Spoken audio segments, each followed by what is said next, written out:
이번엔 취재 기자와 태풍 하이선의 특징과 앞으로 태풍 예보 등의 자세히 이야기 나눠보겠습니다. 뉴스룸의 강인희 기자 나왔습니다. 강 기자, 제10호 태풍 하이선 이제 완전히 소멸됐다고 보면 될까요? 네, 제10호 태풍 하이선은 오늘 새벽 4시쯤이죠. 서귀포 동쪽 약 300km 부근 해상까지 진출하며 이 비바람을 뿌렸는데요. 제주를 지나 오늘 아침 부산에 근접한 뒤 오후에 동해상으로 빠져나갔습니다. 이 태풍 하이선은 내일 새벽 0시쯤 북한 청진 북서쪽 20km 해상에서 소멸할 것으로 기상청은 내다봤습니다. 특히 이동 속도가 빠르고 태풍이 약해지는 변수들, 바로 육상을 지나고 위로 갈수록 해수면 온도도 낮아서 소멸 시점은 더 앞당겨질 것으로 분석이 됐습니다. 그렇군요. 이번 태풍 하이선에 좀 바람도 바람이었지만 중산간 지역에 많은 비를 뿌렸어요. 네. 특히 서늘 지역엔 또 비가 많이 왔다고 하는데 네. 구체적으로 얼만큼 비가 많이 왔고 그 이유는 무엇입니까?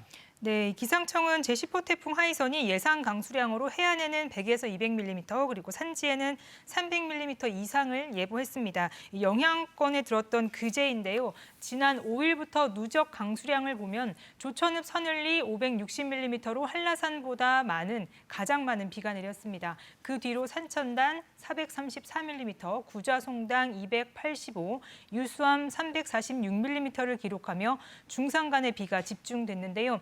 과로안의 수치는 마이삭 당시 강수량으로 비교하시면 됩니다. 중산간에 비가 집중됐던 이유를 살펴볼까요?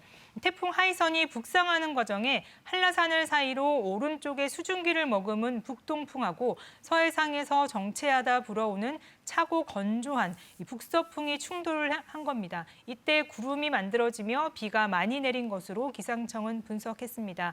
바람은 또 고산 지역에서 최대 순간풍속 초속 31.2m가 기록되기도 했습니다. 마이삭대 고산에서 역대 5위의 급값을 기록했던 순간 최대 풍속 49.2m보다는 약했지만 초속 30m 정도면 나무가 뿌리채 뽑힐 정도의 강도입니다. 그렇군요. 방금 말씀하셨다시피 고산에 31.2m가 기록됐는데 그럼 강풍 피해도 좀 잇따랐죠, 제주에?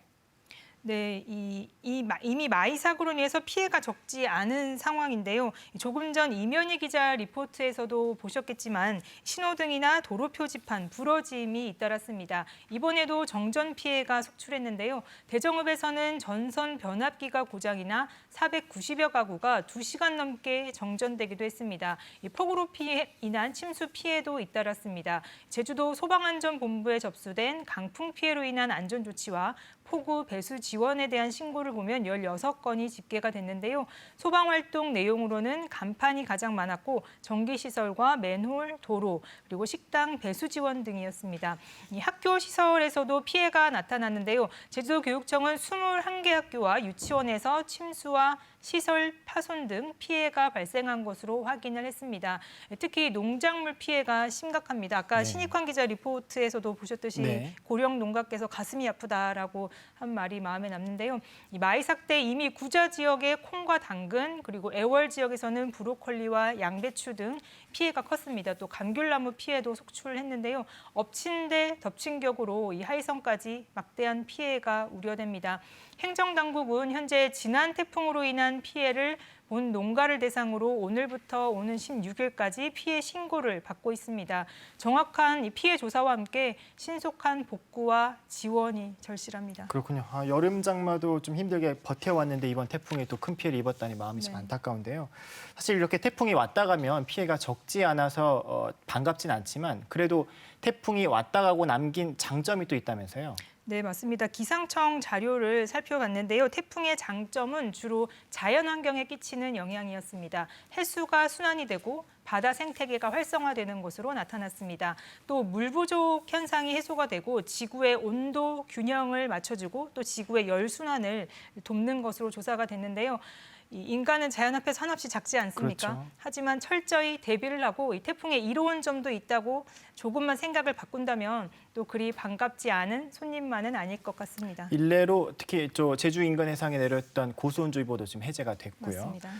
특히 오늘은 이슬이 내리기 시작한 데는 절기 대상 백로잖아요. 사실상 가을에 접어들었는데 네. 가을 태풍 전망이 또 있습니까? 네, 바비에 이어 마이삭, 하이선까지 이 연이어온 가운데 태풍의 발생 시기와 경로, 또 강도에 대해서 관심 많으실 텐데요. 매년 가을철에는 태풍이 11개에서 13개 정도 발생을 하는데 가을 태풍은 강하다고 하지 않습니까? 그렇죠. 네, 지난해의 경우 가을 태풍은 9월에 6개가 발생했는데 이 가운데 링링과 타파, 미탁 3개가 우리에게 영향을 줬습니다. 국가태풍센터는 이번 가을에 1개 정도의 태풍이 더 영향을 끼칠 것으로 내다봤지만 이 하이선에 이어서 아직 발달한 태풍 소식은 없다고 밝혔습니다. 네. KBS도 태풍 예보가 나오는 대로 피해 예방과 안전을 위해서 보다 정확하고 빠르게 관련 소식 전해드리도록 하겠습니다. 네, 알겠습니다. 오늘 말씀 여기까지 듣겠습니다. 강혜니 기자 고생했습니다.